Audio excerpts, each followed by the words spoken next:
What's going on, everybody? C4, welcome back to more C4, where we react to all things Philadelphia Eagles post-game reactions. And this one sucked. It was not the greatest game to be an Eagle fan. I will say, last year's matchup in the playoffs between the Niners and the Eagles, I watched it with my best friend who's a Niner fan, diehard Niner fan, and generally felt sympathetic. That's why, I have got hit with, I'm associated on Twitter, on social media, with the Eagle fans that were absolutely gloating with this victory. I was just like, man, it is what it is. The only time I ever pushed back were the Niner fans that were certain that they would win this game if Brock Purdy was in there the whole game, which hot take, spicy. I don't think there was much difference between Brock Purdy in there and if they would have. Philly was just a different beast on that. It would have been a closer game. Absolutely would have been a close game. Would have been a competitive game. But the people that were certain that was going to happen just don't know ball. But I watched this game with a diehard Niner fan, and it was brutal, and I felt sympathetic. And generally speaking, I was like, it just gives you that perspective. What if the roles were reversed and Philly loses game 37 and Jalen Hurts gets hurt? You have that what if. It's the unknown, the void, the way that your season ends with the what if. Because if that happens, if you don't have to see Jalen Hurts, even though he lost, but have an all-time Super Bowl performance, we would have been denied of that. And you understand it from another perspective. The Niners had big-time Super Bowl aspirations last year and how their season ended the way that it did. Oh, wait, this is actually not the right game. This is not tonight's game. This is from the NFC Championship. We don't want that. We want to look at this one here, 42-19. I've always been on this side because obviously this is a highly, highly volatile game for some people. It was a big game. Don't get me twisted. Massive game for the landscape of the NFC. And more so, the San Francisco 49ers trying to crawl back from their 3-game losing streak to have a shot to end up as the 1 seed in the NFC. But for me, there wasn't a whole lot of carryover. And it's hard to do because social media and being a content creator, you're kind of always around that. But for me, it's just it is what it is, man. Philly is running this gauntlet. I wasn't making tweets saying this was going to be an easy game. This is going to be light work. Between Dallas, Kansas City,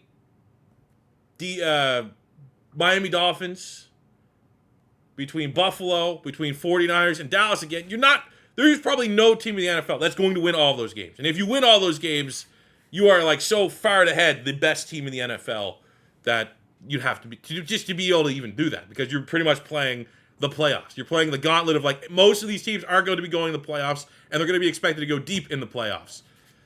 But all that being said, I didn't really expect there was going to be this much of an ass kicking.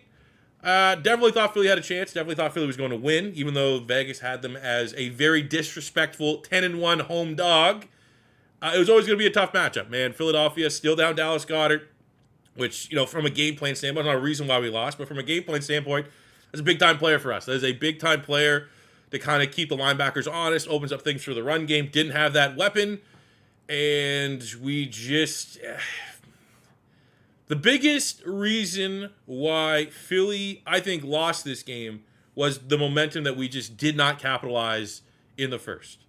Because you can make the argument, if I'm going to try to be a homer here a little bit, that the worst any of these teams looked was the 49ers in the first quarter, and they still held the Philadelphia Eagles to 6 points. The 49ers offense, 3-and-out, got punted, could do nothing. But Philly, red zone struggles continue, which has been eaten up the whole goddamn season. Just every single drive, we look good, and there's just this goddamn mangler of a red zone that just chews up anything good that we earned between the 20s. And we're sitting here with my buddy, and I was like, all right. At the end of this game, I was like, you earned that, man. You suffered through last year's game. You get yourself a little bit of it's tongue-in-cheek a little bit, but it's a 49ers Super Bowl. It's not, but this was a game that was bigger for the Niners than it was for the Eagles. There's no other way to put it. And then to put context to that and to mean it, that means it's the Niners Super Bowl. But the way that they kind of ran the score up there a little bit, jacked up DeAndre Swift on a suicide ball in garbage time, had all that stuff going on the sidelines. This was a gigantic game for the 49ers when I just think it was a big game for the Philadelphia Eagles. But in reality, that can contextualize itself to the fact that Niners are chasing the 1 seed. Philadelphia is just we got some games that we could lose out of this gauntlet. It's not do or die, but this was probably do or die for the 49ers. If they lose this game, they have no shot at getting the 1 seed. So I'm not even going to fault them. A lot of times you say this was their Super Bowl. You do that to mock them and make it bigger than what it was. But this was a gigantic game for the Niners, and they went out and fully executed here. Big big red flag for the Philadelphia Eagles. Linebacking core was horrific. That is why we lost this game. That is why we had no shot in this game. The Philadelphia Eagles linebacking core, I don't know, Darius Leonard, Shaq Leonard, probably not the same guy that he once was. I don't think he necessarily saves this, but we need Zach Cunningham. I feel like you get Zach Cunningham, you get Shaq Leonard to sign with us over the Dallas Cowboys. Like, there's a chance Philly goes 0-3 in this next coming stretch. We lose to the Niners, we don't get Shaq Leonard, we lose to Dallas next week. There's an 0-3 potential right there. That is how badly we need some linebacker help, because at least 2 of the Debo 3 touchdowns were just whiffs. Absolutely whiffs. Brock Purdy kind of fed into the narrative a little bit that he just throws checkdowns. But today, I'm, as someone like that is my knock against Brock Purdy. I think it's an awesome story. I think he's a really solid quarterback. I think he's trending towards a good quarterback. But he is a little bit of a checkdown merchant, the same way Jalen Hurts is a tush-push merchant. But today, that is what you need to do. That absolutely was a valid game plan by the 49ers. Because the Philadelphia Eagles linebackers, Philadelphia Eagles safeties, not particularly good. That is a weakness of our defense. Get the ball out quick from our pass rush, pick on our linebackers, and multiple times, CMC, Debo Samuel, George Kittle, just whiff tackles. Philly had a chance to make a play, couldn't make it because the linebacker is a weakness. So, is what it is. You got banged up at linebacker, running this gauntlet, and all it takes is for a legitimate Super Bowl contender to expose your weakness, that has the talent to expose your weakness, and this is exactly the kind of scoreline you get, 42-19. It is what it is, man. You can't make too much about it because, again, it was a little bit more one-sided into which team this game might have meant more to. Sucks for Philadelphia because we win this one. Front runners. Win this one. Doesn't matter what happens against Dallas because we're likely between Seattle, Arizona, and 2 games against the Giants. That is prime opportunity to lock up the 1 seed. Now with this loss, makes it a little bit more difficult. So kind of throwing out some grades here. Jalen Hurts, 26-45, 300 yards passing, 1 touchdown. Had a tush push in there as well. Weird. It's been a very long time. Very blessed to be an Eagles fan to see the Eagles play in garbage time. Now I see why Dak all those years and like Kirk Cousins has some pretty big passing numbers because you just get basically 100 free yards throwing as soon as the other team starts just playing soft zones and letting your team throw the football. That was kind of cool, interesting to see. Nice to have A.J. Brown, Devontae Smith pad their stats like some of these other wide receivers around the league. Run game, very polarizing. I generally don't disagree with how the run, it just never had opportunity, man. It did not seem like we were ever really getting a good push. Seemed like Philadelphia was, in terms of like usually Philly plays bully ball, right? We can bully both lines of the scrimmage. Not so much. After the first quarter, sure. But after the first quarter, it was all offensive line dominance, defensive line dominance from the San Francisco 49ers.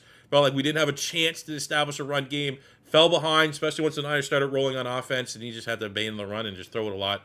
But yeah, Jalen Hurts, a couple bad sacks. Really, the only negative plays you say about Hurts, he had 2 really bad sacks. Just holding on to the football for years, for eternity. And for a guy that does all this working and studying with Tom Brady, you think he would learn, like, just eat it. Just throw it away. Live to fight another down. Like, one of them, like, he slipped on the turf and was brutal. And they were the kind of sacks that were on Jalen Hurts that really, like, stopped any momentum in their tracks. And they were rough. But generally, Jalen Hurts did not have a bad game. Didn't have a good game. I'd give him somewhere like a B. Not much higher, not much lower. Run game was non-existent. Can't even, like, give it, like, an incomplete grade. Didn't really have much of an opportunity. Definitely did not like seeing DeAndre Swift eat a suicide ball and get popped by, I don't know who it was. Lenore, I think it was. Pretty good corner there for the 49ers. So that kind of sucked, is what it is. Receiving, well, yeah, garbage time. 8 catches, 114 yards for A.J. Brown, 9 for 96, and a touchdown for Devontae Smith. 27-yard by Boston Scott, like in peak garbage time. But, I mean, it just is what it is, man. Didn't have a whole lot of opportunities to make a lot of plays. A lot of it came down to the 49ers secondary. Even though it might not look like statistically the Niners secondary had a good game as we had almost 200-yard receivers. Did pretty well, especially on third down. Play calling definitely affected the Philadelphia Eagles a little bit. Brian Johnson continues to be a weak link of this team. But I think you got to give credit where credit is due on third down, where Jalen Hurts this season has just been able to find a way to make plays.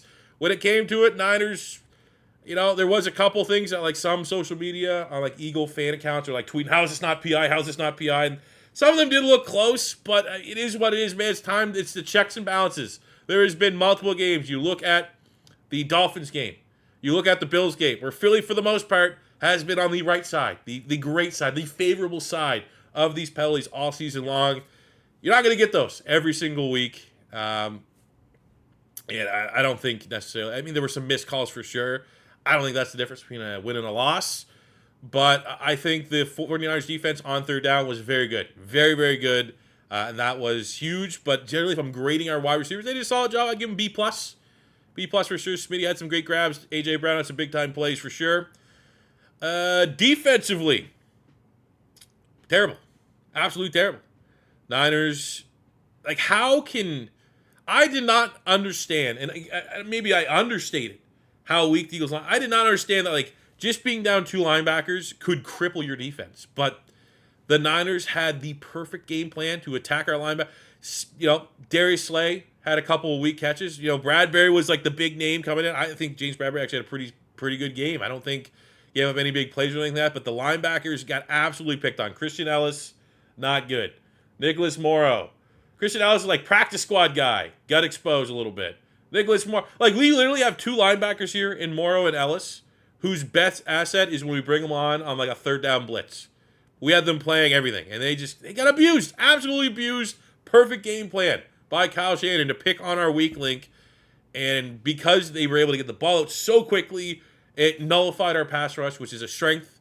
It nullified our pass rush to what was the big advantage in this matchup. The biggest advantage in this matchup was the Eagles' defensive line going up against, generally outside of one player, a pretty average at best San Francisco 49er offensive line. Doesn't matter when your quarterback can throw the football 2 seconds or less every single time and have players that are so dynamic yards after the catch that can abuse 2 practice squad caliber linebackers. And I know Nicholas Morrow has a big PFF grade, and it's maybe not fair to say he's a practice squad, but, like, let's be honest. If Philly was a complete roster, Nicholas Morrow is like linebacker 3, right? Like, if we sign Shaq Leonard, it's probably going to be Zach Cunningham and Shaq Leonard, and Morrow's going to get back on the bench and probably not see the field a whole lot outside of like a couple blitz packages. Defense, I just couldn't make a play. Could not make a play. I don't know if we had the talent at that linebacker, because, like, that's just what they kept attacking. You kept attacking it, and you want to be like, well, they just couldn't get off the field. They didn't play good. I don't know if Nicholas Morrow, Christian Ellis play their best football, if it would have made a difference, because they would still have to match up against Christian McCaffrey, George Kittle, and Deebo Samuel, middle of the field, in space. It was raining, which makes it just that much tougher to tackle those guys that are terrific with the ball in their hands. It's just one of those losses, man. You take it. You like the hope that the Philadelphia Eagles now, it's like, this is not necessarily a wake-up call because we've been winning all the fucking time, but it's one of those matchups where Howie Roseman goes, okay, well, you know that offer of 1 year, $3 million for Darius Leonard? Let's make it 1 and 5. Because we need this help right now. Because we cannot go up against San Francisco. We cannot go up against Dallas. We cannot go against Seattle, for God's sakes. We're going to struggle against every team if we can't get this linebacker situation, because the middle of the field is just wide open. And it's not even just wide open from a coverage standpoint. It's wide open from these guys miss tackles. So even if you put them in the right coverage spot, you put them in the right position to make a play, they're probably going to miss it. They're probably going to just whiff on the tackle, and it's going to be just continually long drives. Because the biggest pain in the ass, the biggest backbreaker in this matchup was, like, every time we got them in the 3rd and long, the 3rd and 6+, it was, you knew what was happening. You knew what was coming. It was something quick, something over the middle, couldn't stop it. The Niners absolutely crushed the Philadelphia Eagles in this department. The Niners played bully ball. They bullied Philadelphia in Lincoln Financial Field. And it just adds more fuel to fire. I hope and pray this will be an all-time NFC Championship game. If the Niners can come back to the Link, because Philly's not going to lose that 1 seed, and we run it back. I think that would be one of the most anticipated. Like, you probably haven't seen a game like that since, like, Brady Patriots, Peyton Manning Colts. Like, that is how top tier dominating these 2 teams are in their conference. That, like, it should be the best 2 teams meet again. And I think now that it's 1-1, the tiebreaker game, this is the last thing on the Eagles. Like, that would be just, I fucking want to see that. Win, lose, or draw. I want to see that matchup. That is going to be an all-time type game. As long as the Niners can do their part and keep winning and make up for those 3 losses, that would be pretty awesome. But you got to give hats off today. Hats off, Niners. Outstanding performance. Everything a Niner fan could hope for in this match. I don't think they had any injuries outside of Big Dom being a legend, man. Dre Greenlaw, what a pussy. Absolute pussy trying to fight a security guard. Pussy move. Hilarious. Meme. I'm glad that meme now exists. Having the goddamn security guy that's like been in Philadelphia since Andy Reid was here get ushered in a standing ovation. Like, that was the only thing good. That's the only thing we can kind of rest our hat on here as an Eagle fan. Is Big Dom is an absolute legend. I love seeing that. But hats off to the Niner fan. No excuses over here at all. You handle your business. Massive game for the 49ers. I fucking wish it was a massive game for the Eagles. Did not feel like a massive game for the Philadelphia Eagles. I'm sure this is not the last time we'll see, though. Can't wait till we run it back. On to Dallas. For the love of God, we need someone. I don't even know. Even a washed Shaq Leonard isn't improved. We need something at the linebacker spot. We need Cunningham back. We need a washed Shaq Leonard. We need something. We need bodies that can... We now see that if the Niners don't need to change a single thing. If this is a rematch, NFC Championship game, this is what the Niners are going to do again. Dink and dunks with Brock Purdy, easy throws, and put the onus on the Philadelphia Eagles defense to tackle until they can prove that they can tackle.